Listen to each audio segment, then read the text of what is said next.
Parang the other campus is saying that they have the support of the different local government units.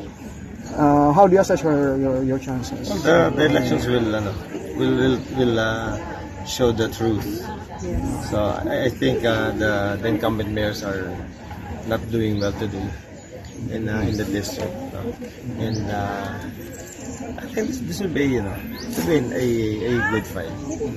Yeah, it's an exciting one.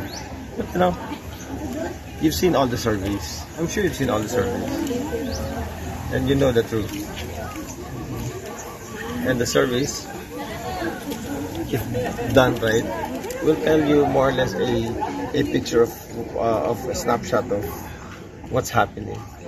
And in most surveys, maybe 13, 14 out of 15 will tell you that I'm way ahead of Ching. And yung kalaban nila, mga mayors namin, malakas eh. Saka mga former LG officials din mga yun. And our mayoral candidates, wala na eh. Walang pangit na track record.